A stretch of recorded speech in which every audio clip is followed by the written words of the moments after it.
release on labels like Planet E, Crosstown Rebels and Cocoon. The track we're working on is something that it's just a jam that I've got on the computer at the moment that I'm not really sure what I'm going to do with it. So it's good. It'll be good to talk about because it's got kind of quite relevant things that I'm sort of using at the moment.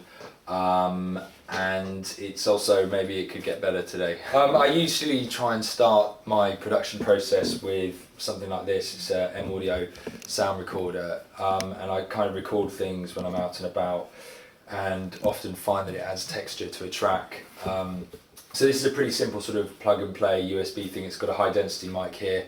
So if you're out and about, you can pick up really interesting textures and like trains going past, people chatting. So usually I'll start off with something like that. You plug it in USB and you can drag it straight onto Ableton. This is a part of the file here. So this file, for instance, will be maybe 20 minutes long. I'm not quite sure. Generally, I might have sometimes up to an hour of audio on the screen. Like this is, you can see, is already at 20 minutes. And basically this will be sort of just sounds really that I've recorded while I'm out in the park with a dog or whatever. And if I take all the effects off that, like this, so that's basically exactly what I came home with from the park. And it will sound sort of stuff like this. You can hear different things happening. So I think this was like taken on the tune. And you can hear sort of people saying things, like lots of lovely clicks and textures and stuff like that. So generally with a piece of audio like that, I would sidechain it to another channel that I'm using, probably the kick drum. So in this case, this would be sidechained to the kick drum. So when I turn that on, it will start to kind of have a waving effect, because every time the kick drum sounds, the audio will actually drop. So in this case, so you can hear the audio coming up and down because it's sidechaining with the kick. I'd probably also, that would also bring out a lot of the sort of texture. When the kick comes in, there'll be a kind of jump of an explosion of kind of sound like that afterwards. I'd probably then put a tiny bit of delay on it, and I use the Tal Dub delays, which is, unless I'm using a hardware delay, which is here, my Muga Fuga, which I usually run any hardware I'd put through one of my delay pedals. But if I'm using a software delay, generally I use this. It's a Tal Dub delay unit. It's probably the closest thing I've personally found to an analog delay online, and it's free. So big plug for these guys. It's absolutely brilliant as well. So with this piece of audio, it's already sidechaining. And now I put the analog delay on, which, as you can see, has quite a drastic, just kind of loosens it up, makes it sound a little bit more organic. So that's with it off, and that's with it on. It kind of spreads out the sound, it'll just spread the sound out slightly. Then I would use a reverb on that, which I would use here, which is the same company. It's a free reverb, which is probably my favourite software reverb. At the moment, I use it on most channels. It's pretty simple and does what it says on the tin, but it kind of has a really quite an exciting top end to it. So I'd put that on there as well. So generally on the Tal reverb unit, I'll basically just fiddle around until I get a kind of a lot of sonic kind of information in the top end and try and cut the bottom end. You can either do that on here with a high pass or low pass cut. Generally bring the wet and dry up, so you get this kind of effect. The more I pull that, the more bottom end I'm losing. I think, especially when it's being sidechained, it has a really great kind of pushing, pulling kind of effect. Especially if you reverb the top end and push the low pass up, you can get quite an open feeling at the top of the mix. So that's basically got the wet pushed right up and the dry pushed up with a wide stereo image to kind of hopefully filter through the rest of the mix. I would then put just a simple Ableton EQ on it, usually with the bottom end panned all the way up, so I'm just going through and you can hear the lower frequencies there. I then just pan the EQ all the way across until I've just got the sort of information that I want, which in this case is something like that. So now basically the track is being sidechained to the kick, The towel reverb's on, the towel dub's on. I've got an EQ that's basically pulling out all the bottom end, and you've got this kind of effect. So I would assign this channel with the auto filter by clicking MIDI in the top right hand corner, clicking on the particular MIDI I wanted to assign, and then just touch a knob like that. So now this knob will control the auto filter on channel 3. And I can bring this in and out of the mix whenever I want. So it's just kind of an added control that another tool that I have to bring or pull energy or push energy. So when I record kicks, generally I use hardware, so my kicks would either come off my Korg Tribe or my Roller 909, usually off my Roller 909. Now what I do with, I'd have one channel that's sidechained to the kick, which in this case is the sound recording off the M Audio thing. I'd keep that on loop, and I would set up my drum channel, which is synced to the drum machine over there. I would usually just have the drum machine on its own and try and find a kick that I'm kind of find inspiring. So that is now coming off the Roller 909 drum machine here. On the actual drum machine, it's a very simple machine. You've got a tune, which you can just tune the drum machine with, and then you've got attack and decay. So I quite like quite a bassy drum machine, so I'll pull the attack and the decay, and I usually pitch it down slightly. So once that's now coming through Ableton here, I would start to use try and shape the drum machine using my pedals here. So I would try and basically tighten up this kick drum a bit using various different pedals. I would use something like the ring modulator to get a bit more texture into the mix like this. So you can hear that's the kick drum completely clean. As I bring the ring modulator up, you can hear I can sort of get some different textures in there.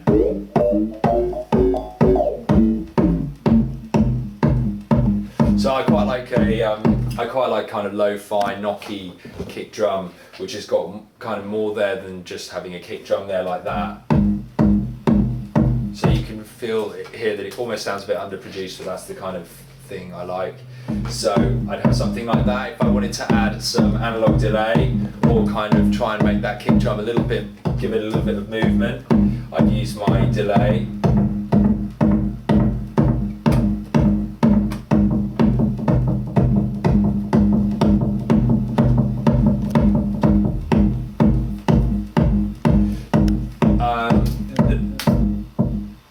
The beauty of using pedals or the beauty of these bits of equipment is they can completely have a life on their own, and they've kind of got sweet spots and combinations of things, and if you move the pedals around, you sort of rewire them differently, you can kind of find these amazing sort of peaks where a delay and a ring modulator will kind of meet, and you'll end up with a sort of bit of magic really that I personally would find a lot harder to emulate on anything else. So this is quite a good example actually.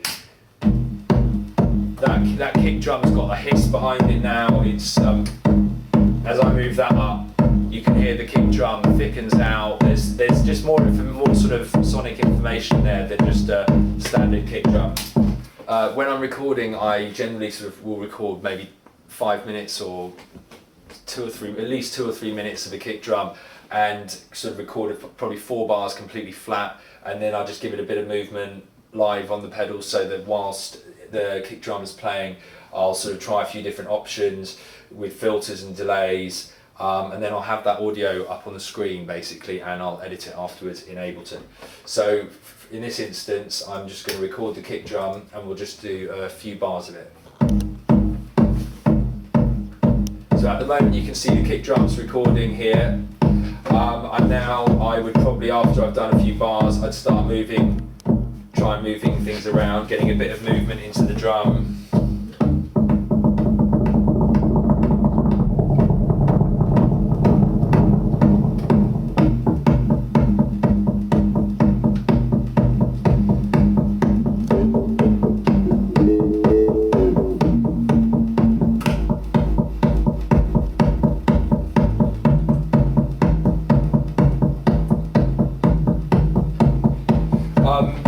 You can create some quite interesting sort of textures and almost options are pretty much endless. I also sort of will take it into almost nothing and try and kind of get some interesting like clicks and things like that, like this. Still just using the same kick drum.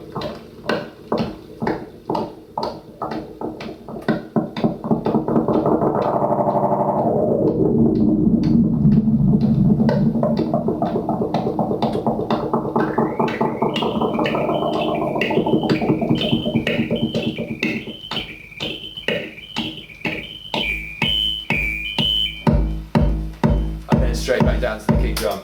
This that kind of thing I find really good for, you know, I'll stretch this piece of audio out now and you can see how long it is, and it's just basically a live recording that hasn't existed before, and probably has a lot of complete rubbish in it, but there might be literally a couple of hits that are really nice and original that I can cut out and use as a hi-hat or something like that, or as a tom. I would then take that piece of audio, pull that down onto another channel like this in Ableton. So there's my audio.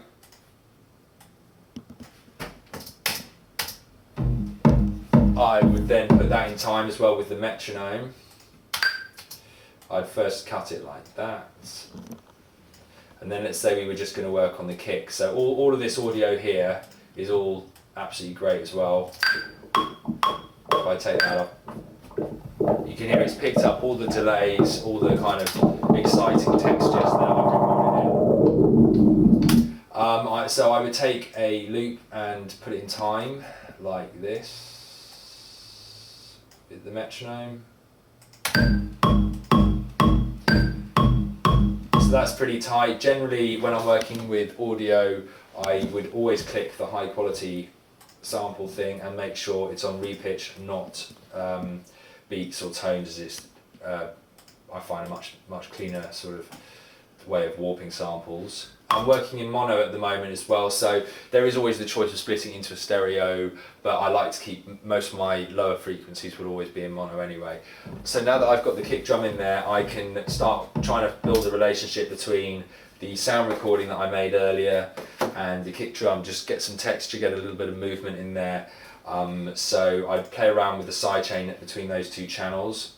So that's the kick drum on its own. And then with the sidechain. So the less compression I have, the more that comes through.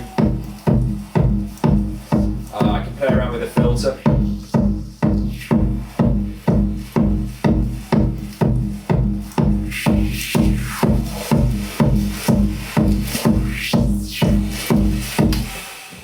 So now we've got the field recording and the kick working together nicely, just a nice bit of movement on the top. On the kick drum, I generally try and roll off any sort of frequencies that will just kind of give me a quieter mix. So I'll do that by ear, try and pull out a little bit of low mid, or mid rather, and just curl things off just a little bit at the end, as you can see there. You can do this with an EQ, or you can do this with a filter. With a filter, I would take an auto filter and just basically pull it right down, and then just pull it right down, just make sure the kick hasn't got any unwanted sub. I'd also probably compress, I'll generally compress kicks a tiny bit just in case there's anything sort of flapping about in the low frequencies that will again give you a much quieter mix.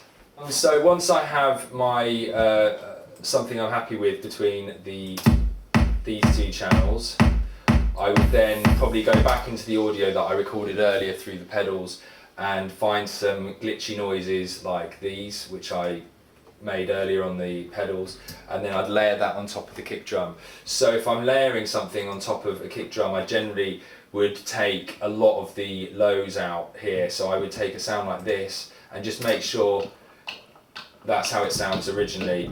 You can hear there's, without any of the effects on, you can hear there's a kind of sub there that I definitely want to get rid of because it's going to conflict with any bass I have in my kick drum.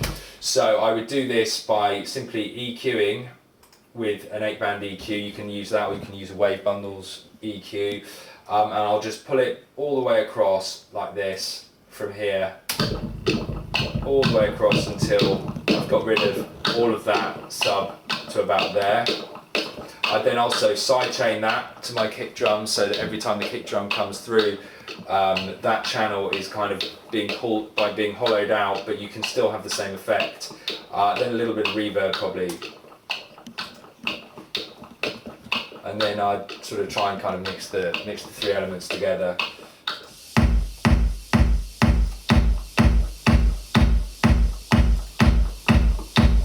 Just got a bit more texture there.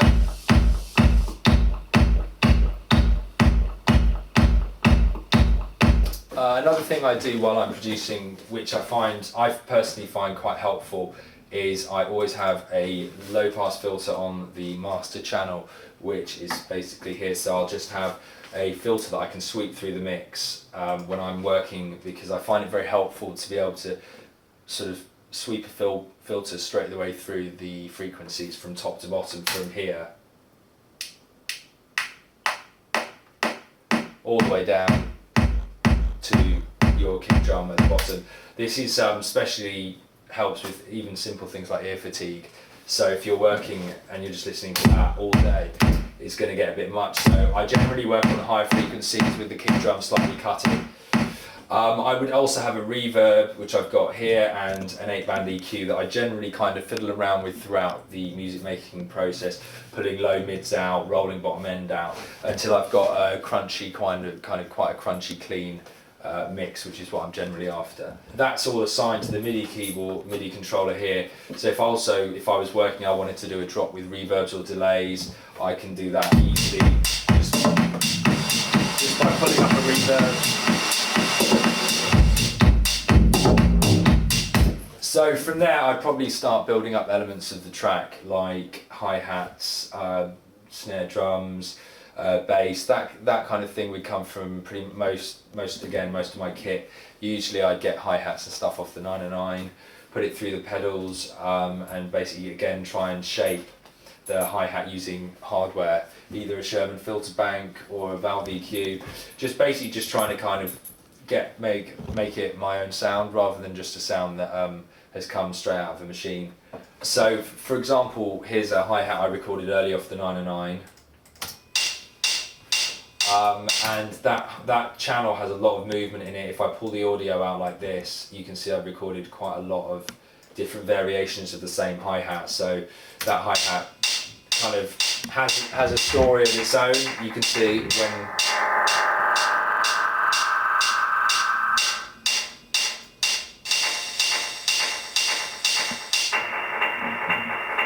so I'll use the variations that I recorded earlier throughout the track to kind of build up tension, or just to give it a bit of movement.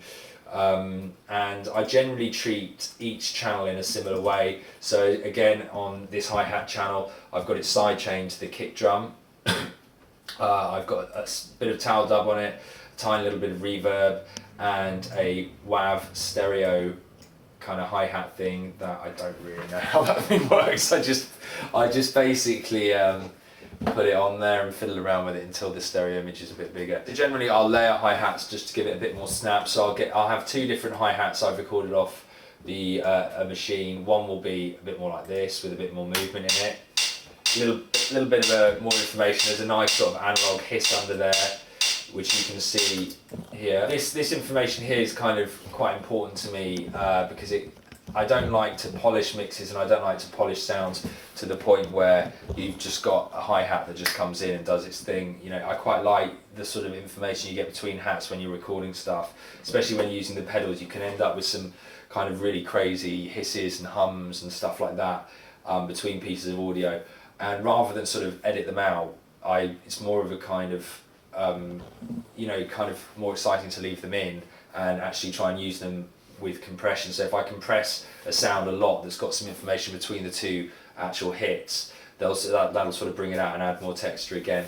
Generally, because of the nature in the way that I work, things are recorded in mono, so it's quite important to get a mix that's spread out. I find that with the hi-hats, I'll literally just put slightly different reverbs on them, sidechain both of them in a slightly different way, so maybe one is jumping out a little bit more than the other. I'll EQ them slightly differently. Just give them different characteristics, and then I'll pan one left, pan one right, and it just sort of spreads the mix out a little bit more. So this is one of the channels that I'm using as the snare drum, which is a pretty similar story to the other channels in the track, where it's just going to be a long recording, as you can see, of lots of different knocks, and I would have just chosen one. So here you can see it's got lots of variations of the same knock that I've put through the pedals again. If we just solo that. So that's actually a synth you can hear there. And I think I've just chosen one single knock, which is here.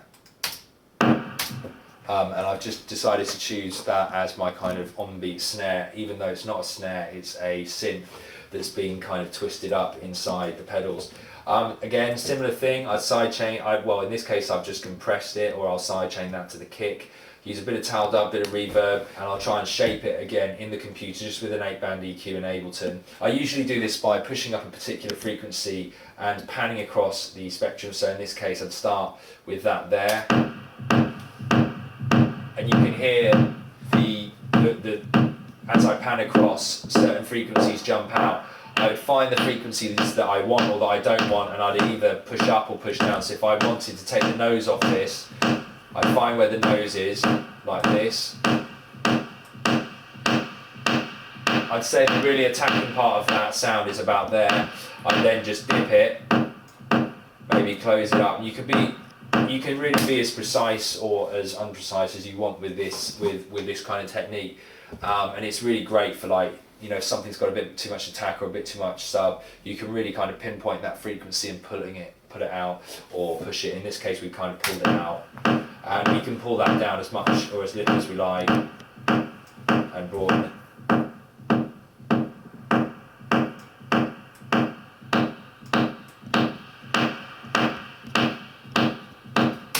So then I'd look for bass lines, anything like lower frequency stuff like this and like this.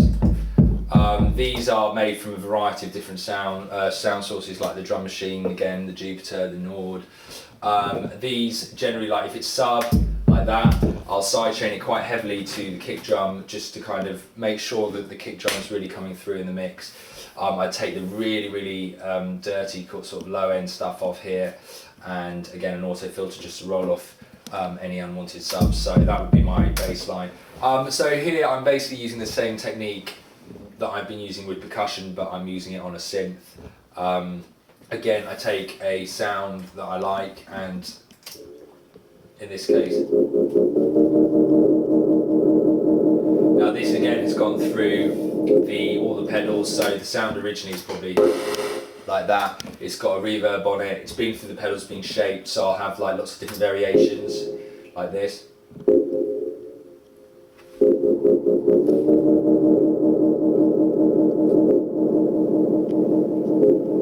Again, this channel will be dealt with like the percussion. It's got a compressor that's sidechaining into the kick drum, bit of towel dub, bit of reverb. Again, all the settings will be in different places. The wets will be pulled down, the high pass, just to kind of sort of shape that sound.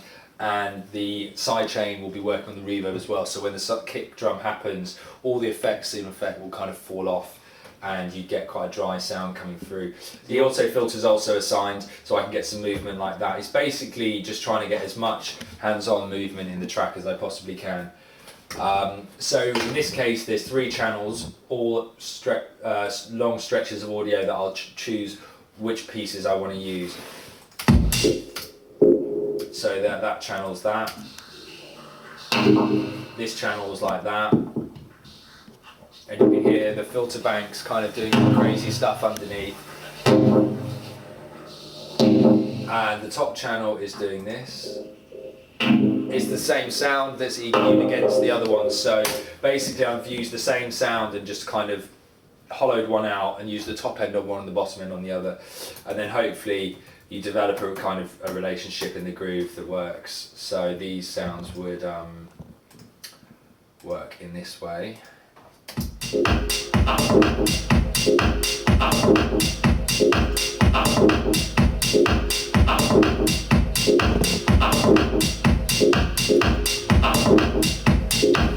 So So those sounds will basically move through the mix, and if I want to take those stabs out, I'd probably be more likely to kind of do it with a delay or with a filter rather than just finishing the sound. So there's lots of automation in the mix that's kind of done on the MIDI controller using using filters or reverbs, and I prefer that to just literally just cutting a sound, like editing it.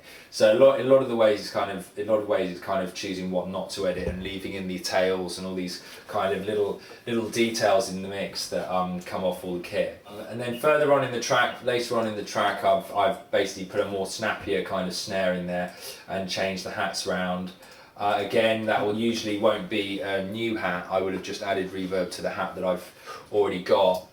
You can see this hat just goes along like this, and then it will open up a bit like that. I don't actually do that sort of thing with effects. I can do that with a towel reverb, but like for instance here, the hat goes from here to this. Now that would just be a piece of audio that I've recorded in and done and then kind of cut out from somewhere else in the audio and just dropped it in. So that will give this kind of effect of the hat opening up.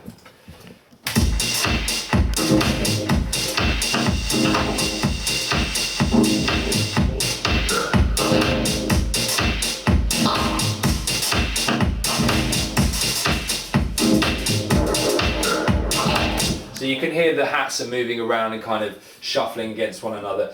Again, this is all pretty much done on this equipment. One thing I do use a lot is these down here. Basically trying to get shuffle and kind of elements of the groove that you get through shuffle, which is really important to kind of house and techno and stuff, and getting that slightly wobbly, off-kilter feeling. That can be done in lots of different ways, depends how you work. Personally, using the equipment, there's always a sort of track delay, and I'll start and stop things at different times. So if I wanted a slightly later hat, I might actually start the sequence and then stop the machine and start the machine a little bit later to get kind of syncopated rhythms and stuff. I also use the track delays a lot. So if I was wanting to shuffle that hat left or right, I would go into the minuses or the pluses on the track delays. These are, I mean, hugely important to me when I'm producing, and I don't understand why a lot of other sort of platforms don't use this kind of thing, because I think that's one of the features in Ableton that I personally use a lot. You can get tracks sounding completely different just by shuffling them differently in the track delay. It especially works on things like hi-hats. So if you want to kind of pull a hi-hat back, right, there's lots of different ways to do it. You can either kind of go into the actual sample like this and sort of move the markers, or you can pull it back with track delay, or you can restart the drum machine and re-record it. There's so many different ways to kind of get the same effect, but I find the quickest way for me is just to use the track delay and just pull things left and right, kind of like plasticine. In this section of the track, I've layered another snare on top as well. This is a pretty common thing in lots of modern productions, just to give it a much more of a kind of snap. In this case, I've just taken the bottom end completely out and basically side-chained it again to the kick and pulled a filter back on it. This is basically layered up with this, so when you hear them together, and I can now push the snap up or down with this filter here.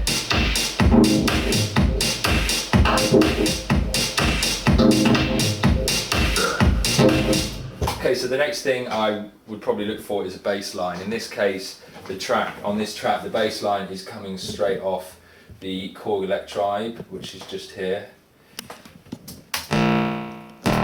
And here it is, just on that cell. So if I'm happy with that, I can shape it here, like with cut-offs and stuff like this.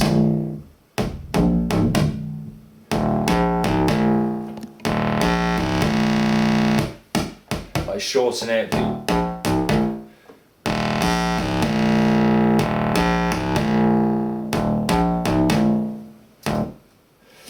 So I would also then sync it up with Ableton and record probably a really, really long stretch of it, because it's the bass line. It'd be nice to get some nice bits of movement in there. You kind of never know what's going to happen with it, because you're putting it through the pedals and it's kind of got a bit of a life of its own. So I press record and probably record 7 or 8 minutes of movement from this. So now the drum machine is in sync with Ableton, so I'd probably take the bass line, start recording it in.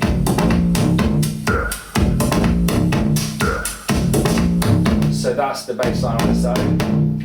I would then put it through some pedals to start with, probably a bit of delay.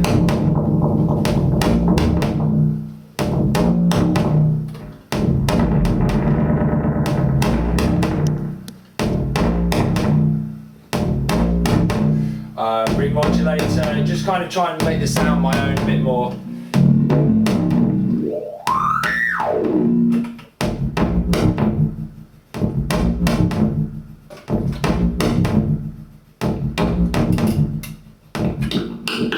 So I can get lots of kind of different effects, turn the bass line into kind of an acid line if I want, turn it into a piece of percussion, and then bring it back down to a bass like that. So basically they give you the ability to basically kind of mould any sound in any direction you want, which is a fantastic kind of tool to have. And obviously if you can turn, using these pedals, you could probably write an entire record out of a hi-hat, from a kick drum to a bass line, because they're just so, they make audio so malleable. And it's also the actual process of working is so much more exciting because you're actually sort of hands-on moving sound around, and you can actually hear, you move a knob and you hear a sound, and you really got a lot of control. So that's the bass line coming through, and I would press record, and I'm starting to record the bass line in there. You can see it coming in.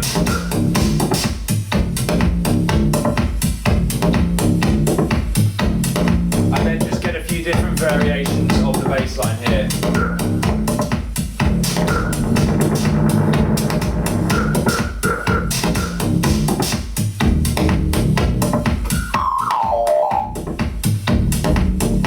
See, now the bass line really sounds like it's kind of broadened out, which is really cool.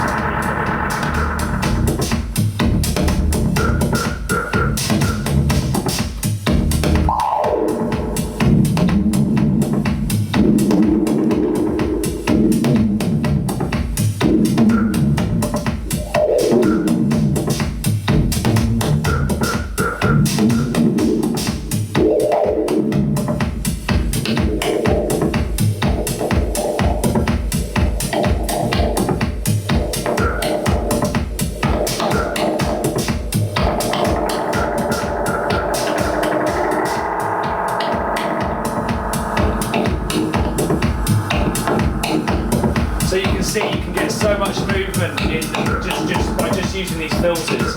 You've turned the bass line from a bass line into that, which has got some kind of weird feedback. You've got control over so many different levels.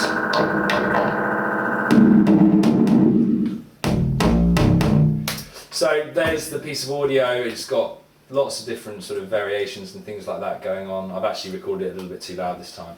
So usually I wouldn't record it so that it was peaking like that.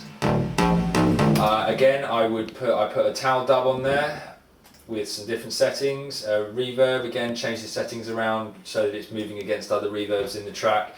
Sidechain it to the kick or sidechain it to the clap. I find sidechaining's a really important part of producing for me, just because it creates sort of space in the mix and kind of can give certain elements in house and techno really need to come through the mix and have breathing space, mainly the snare and the kick drum. So if the relationship between your snare and your kick drum is strong and everything's sidechained against those two elements, you're going to have a lot of energy in the drum and the track's going to snap, and it's going to have the kind of the crunch that basically makes things sound fat in clubs. It's when elements are clean rather than kind of muddied up. So here's the bass line that we've just recorded. I've also always got the hiss, and that thing we recorded first will be going all the way through the track. Generally on one channel, I'll just keep it there. It's still there now. You can hear. And that's heavily sidechained to one of the kick drums. This hiss is the thing we recorded, the field recordings that we did, and that'll be kind of in the mix all the time, kind of being filtered in and out. Sometimes I filter it in and out with the towel filter, which you've got here, which does a very similar thing to the auto filter in Ableton, but has a few more features and is probably slightly better sound quality, but that's debatable and you probably couldn't hear it anyway. So yeah, I mean, I just kind of try and move that around in the mix as well, which just gives things a slightly looser, more live feel. So now the bass line's in there, the track's sort of moving along nicely. So generally I start off tracks by working on a kind of 1 bar or 2 bar loop like this. So that would be something I'd work on, try and kind of get a relationship between the sounds, get things moving in the right direction. And in terms of sequencing, I sort of start with something like that. And because I've got quite a lot of movement in the actual sounds, each sound that I've recorded has got a kind of story to tell. Sequencing is quite a nice process because I find if I do absolutely everything in the computer with samples or something, I've just kind of got blocks without movement in, and you kind of then got to automate each channel and try and get bring your track to life that way. Whereas the nature in working this way, you do have kind of a natural movement on each channel. So I would basically start sequencing things out, doing drops, bringing things in, and changing the kind of the aesthetic of the way certain things move. So for instance, like a drop might work like this.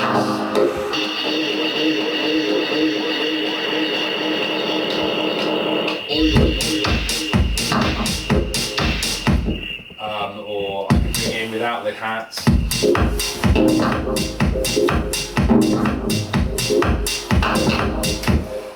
I'm quite focused on having as much texture in there as well as sort of a kick drum and a hat, and just keeping in all the machines have a lot of hum to them, a lot of hiss, especially if you're putting them through here, you get a lot of background noise, and I think the background noise sounds great and kind of makes the track have a little bit more essence than a sort of really clean, overproduced record, as it were.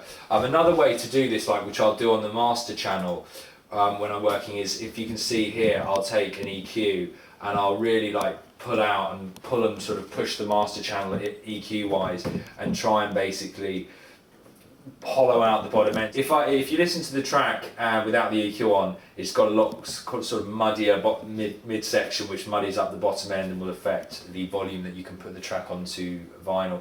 So without the EQ, you can hear it like that. And then when I turn the EQ on, I'm really sort of pulling out this section here just under 1K and basically sort of dipping it and pushing around sort of 50, which is where the kick drum is, and I'll basically sort of try and zone in on the kick drum just to kind of bring it through the mix. It gives it a much cleaner kind of feel.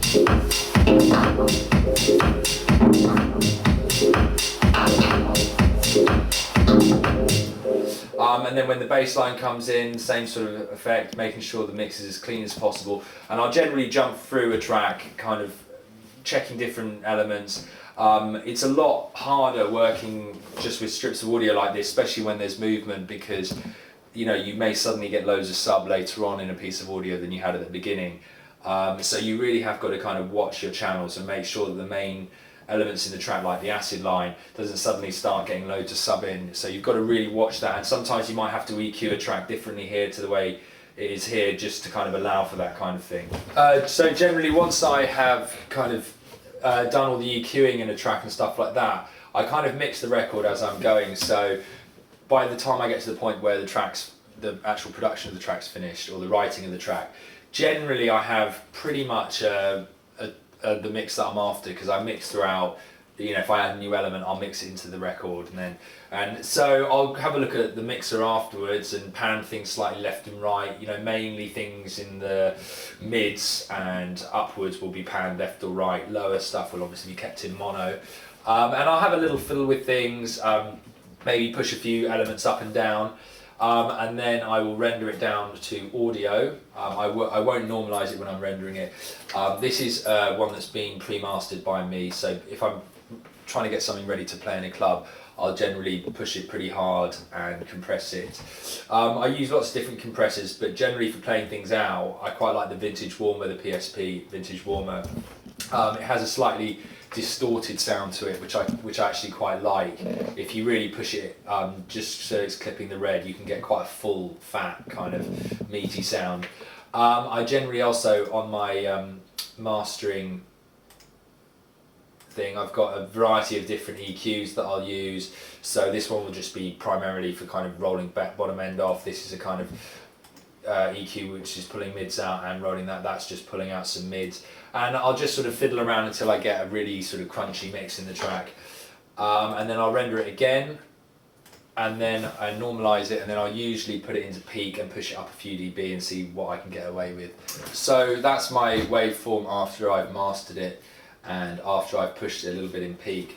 In peak, I'd take a kind of waveform that was a bit smaller, and I'll just literally highlight the whole thing like so, and just go into gain and like change the gain, see if I can push it a little bit, and then it would just basically kind of push it a tiny bit more, and then I'll zoom in and just make sure that I'm kind of not, I'll have a look, proper look at the waveform and see where each kick is pushing. Just basically generally just kind of see what the waveform's doing in kick drums. You can see there I'm clipping slightly probably, and if I'm clipping really badly, like if I'm sending it to a mastering engineer to be cut to vinyl, I'll give him 10% headroom or something.